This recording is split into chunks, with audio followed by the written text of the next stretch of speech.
G'day all and welcome to the Thursday teams for this Saturday night's Elimination final. Very, very exciting. However, the changes we've had to make aren't ideal. I'll say that. Now, we all knew about the forced change of Corey Wagner, but we were hoping, and it looked likely, that Sam Switkowski was going to get up for this game after that knee injury in the last round, but he won't get up for our first elimination final with Switter. I'll quickly zoom in. And he's a part of our two changes. Can everyone see that? There we go. So there are the two changes for Freo. Corey Wagner and Sam Switkowski, both out injured in Jagger Ramirez's 200th. Nathan O'Driscoll and Isaiah Dudley come into the team. There's the 23 for our elimination final. Ryan Cox, Pierce, Chapman, Warner, Clark, O'Meara, Young, Erasmus, Bolton, Voss, Reed, Amos, Tracy, Frederick, Jackson, Sarong, Brayshaw, Fife, O'Driscoll, Dudley, Banfield, and Darcy, with Matt Johnson, Brandon Walker, and Oscar McDonald making up the emergencies. Gold Coast have made the one change. They've brought in their retiring hero. It's going to be one of Nat Fife and David Swallow's last ever games. It's Jake Rogers, who's been omitted for Swallow. And there is their 23. So Powell, Ewland, Collins, Noble, Andrew Rioli, Weller, Rowell, Fiorini, Miller, Flanders, Humphrey, Long, Ethan Reed, Ben King, Witts, Davies, Anderson, Ainsworth, Swallow, Buderick, Jeffrey, and Farah. So, on paper, I like our team more. However, the game's not played on paper. Now, Sam Switkowski's a massive out. We all know that. He's the live wire, and especially in a wet game of football, he's the bloke that makes the mongrel at the ground level. He's really good in the sort of mongrel environments. So, Switter's a huge loss. Wagner's been really good this season, and he had a great game early this year against Gold Coast. That being said, he's sort of replaceable. So, Noddy comes back in. I had a feeling it would be Jono all week, but I listened to JL's presser today, and Jono's only at about 60, 70%. Sorry. So, I did expect Noddy to come in the end. Isaiah Dudley also comes in. He's the obvious replacement to Switter, so it's going to be very exciting to see Dudley get out on Optus in a final. He last played for us against Port Adelaide a few weeks ago. Now, people have been saying that we're going to play Fife a game and Dudley sub. That would make no sense given it's a wet game and we've lost our most important small forward, arguably. We just need a like-for-like replacement. I'm pretty confident Fife will just be sub and that Dudley will play per normal. Now, last time we played the Suns, they went in with the double ruck, Witts and Moyle, and that game was also in the wet, and it didn't work. So they haven't opted for Ned Moyle this time. We're obviously going with both Darcy and Jackson, so hopefully we can stretch them in the ruck there. I'm not really sure who goes into the ruck as a second option to Witts. Is it Andrew? I'm not sure. Who goes up? Ethan Reed would actually. It'd be Ethan Reed. So let's hope we can stretch him in the ruck.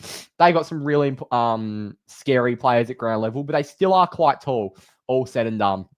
So hopefully that the Murphy Reeds, the Shea Boltons, the Isaiah Dudleys can be really smart forward to centre, and hopefully our midfielders can find a way to hit the scoreboard. We've got Hayden Young in the middle of the park, who didn't play against the Suns earlier this year. That's a massive addition. And you look at their back line, I just don't know how well they match up against our forwards. Sam Collins usually takes the deepest forward, but I'd still probably expect him to take Tracy and go with him, which could work in our favour if Tracy can manage to drag Collins out of position. And then Andrew probably goes to Amos. No, Andrew goes to Voss. That's going to be a fiery matchup. And then Will Powell will go to Amos. And then you'd have to send a Ewlands to a Bolton. And then, geez, Noble and Rioli aren't very defensively accountable. Like, elite rebounders, don't get me wrong. But if one of Murphy Reed and Michael Frederick can get off the chain because Noble and Rioli are defending them, then geez, that'd be pretty handy, wouldn't it? Neil Erasmus starts on the wing. Good to see, as does Jager in game 200. Very special day for him. If we look at our backs on their forwards, Brennan Cox should take Ben King, I'd expect. He's usually taking the Oppo's best key forward, and he did it earlier this year and did well. I actually think Josh Draper played on the Gold Coast earlier this year in place of Alex Pearce. I could be wrong, but I feel like it was Josh Draper. So good to see Alex Pearce and Hayden Young are two ins from our game earlier this year against the Suns. So it's pretty bloody handy. We've now got an all-Australian halfback in Jordan Clark, which helps. And he's very defensively accountable. So if he needs to take a guy like Sam Flanders, then or Took Miller, then beautiful. Luke Ryan will probably get Bailey Humphrey, pretty similar builds, and Ryan tends to enjoy those matchups. It'll be difficult considering how much Humphrey works up the ground, but it's probably something he'll do. Ryan last time played on Ben Long and did a reasonable job. I'm not sure if that'll happen again, but yeah, it'll be very interesting. As I've already mentioned, I think Fife will be sub for us, and for them, I'm expecting it to be David Swallow. It's the battle of the Unks in the sub vest. Ainsworth, Farah, Buderick, and Jeffrey should all be safe. All right, let's take a look at the chat, and that's $3 from Jugston. Thank you very much, mate. Appreciate it. Jeez. Trues and Duds feels like we haven't seen Dudley for ages. Will he be subbing at Fife playing at least 3/4 of the final? Probably not. No, Fife will be sub, and he'll be a pretty consistent sub, I would have thought. Yeah, we'll keep super sub Fife. Ask Jay. Yeah, I think it'll be Fife. Fife starts, you reckon? Disagree, but yeah, there's always a chance. We'll need Switter in following weeks. Or am I getting ahead of myself? I'm not sure what you mean, Daryl. We'll certainly need Switter if we get past this week. He's a crucial cog. I'd argue he's probably our most important forward. Either him or Josh Tracy. They're pretty equal. So it's a huge loss in the forward half. Sam Swikowski. Gold Coast would be very happy not having to play against Switter. I think Swallow will be Gold Coast sub. Yep. Would have liked to see Simpson added. Brings pace, can play forward or back. If it's not working, can swap him to the back line with Banners, maybe considering Weather. Does is the right call. That's the thing. I think you've got to take Weather into account. And I'd love to see Cooper Simpson like you, David, but I don't think it's necessarily the sort of game or the correct, I don't think he'd come in for a Corey Wagner. Yes, he's versatile, but can he play wing? That's probably up for consideration. The team does look good. We'd like to see Johnson in the team, but it's good enough. Well, Johnson's at 60%. So, what can we do, really? Draper did play that when Pierce first had the league. Yeah, that was the game.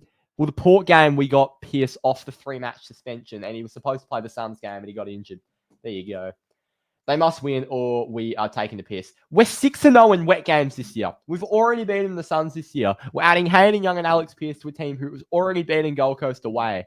They're very reliant on clearance, and we've been bloody good at clearance in the past 6 weeks. So I'm hoping that all the dots are connecting, and I'm not getting ahead of myself, and we can really go and get the job done. I feel like Andy Brayshaw hasn't had a big game for a while. This is a game for him to do it. Well, he loves playing against the Suns. There was actually a little article here. I'm going to get it up just so I can read the statistic. Where is it? It's Mega Preview. No, not Lockie Weller. Not Lockie Weller. It is the Mega Preview that had the stat about Andy Brayshaw. Here it is. Brayshaw. Where is it? Okay, so Brayshaw averages 27 disposals, 7 tackles, and 5 clearances in his past 5 games against the Gold Coast Suns. So Andy loves playing the Suns, and if you're a fantasy player, Gold Coast, I'm not sure how much this means in real football, but Gold Coast give up the most points to midfielders, which means midfielders get tackles, they get disposals, even with Gold Coast winning clearance. So it's a weird little statistic, but yeah, hopefully Andy's in for a big one. I'm not trying to get ahead of myself, but I see us getting to a prelim. I'm trying not to get ahead of myself too. I think if we get anywhere beyond the semi-final, then that's a massive bonus because Geelong, we have to win this week. We absolutely have to win this week. And from there on out, it's probably a successful season. I mean, it's never a successful season when we've waited 32 years for a premiership and haven't gotten it. But if we get past Geelong and Brisbane, we can go all the way. But I'm not really expecting us to win next week. That being said, I'll be flat if we lose against any team in this final series because I know we're good enough to beat anyone. So, yeah, it's a weird one. If we get past the Suns, who would you rather face? Geelong at the MCG or Brisbane at the Gabba? Probably Geelong at the MCG, but neither task is that flattering, to be honest. Brisbane have sort of forgotten how to play at the Gabba, but we haven't been won at the Gabba in 9 years. So, against Brisbane. So, yeah. Ideally, Geelong at the MCG, but both are so tough. They're the best 2 teams in the comp, I think the general consensus is. And we play the MCG quite well as well. And I think we're a very different team to when we last played Geelong. And like apart from that game this year, we've got a reasonable track record against them. So hopefully, no GWS Giants. Well, hopefully they don't do anything. Flag man all the way as they want the draft to be pure with no compo picks for those dirty birds. We've got 44 in here, but not much more chat to read. To get all your comments in, if you want to have a yarn about the teams, I'll be on for another 5 or so minutes before I have to rush out of my front door. Or Collingwood. Yeah, well, ideally no team except for Fremantle wins the premiership. That would be ideal. Yeah, I think Murphy Reid, by the way, is going to be really important. It's a wet game, and I just think his class and his delivery inside 50 is going to be so crucial into just getting it in, not necessarily to our forwards to mark, but to at least halve contests and get it into a good position for the Shea Boltons and the Michael Friedrichs and the Isaiah Dudleys of the world. I really hope Duds is a big game. I feel like Duds is going to step up on the final stage, and we know who steps up on the final stage, and that's Shea Bolton. He just loves playing finals. I'm going to have a look at the last final that Shea played. It was in 2022, and I don't know the stats of that final, but my prediction is that he had a pretty bloody good day. Finals week 1, they lost to Brisbane by 2 points at the Gabba. Shea Bolton's statistics were, I'm guessing they were good. I'm guessing. Shea Bolton. I'm scrolling. Jesus. Did he not play? He had 10 disposals. I think he was playing forward pocket. He kicked 2 goals. 2 goals is a finals performance. We're getting a big performance from Shea. And when he's in the midfield, he's going to kick 2 goals and get 25 touches. So, mate, I'm pretty excited. If we get past the Suns this week, who comes in next week if no one gets injured? Switter for Dudley. And Switter comes in and it's probably it. Maybe Matt Johnson comes in, but if not, if it's like this. So Switter comes in for Dudley, and then if Noddy plays well, he holds his spot. If he doesn't play well, Johnson comes in, ideally. But I'm not going to look at it to next week. Next week's teams is next week's teams. If we win on Saturday, we'll be live for the teams again next Thursday. If we don't, then we can cry to ourselves on the podcast. I'm going to say Freo by 16, either Sarong with 32 and 1, or Brayshaw with 27, and Bruce kicked a bag of 2 or 3, or maybe 4, if we're lucky. Wouldn't mind that. There's not too much to discuss. Like, I know it's a final, but, like, there are only 3 changes. So, yeah.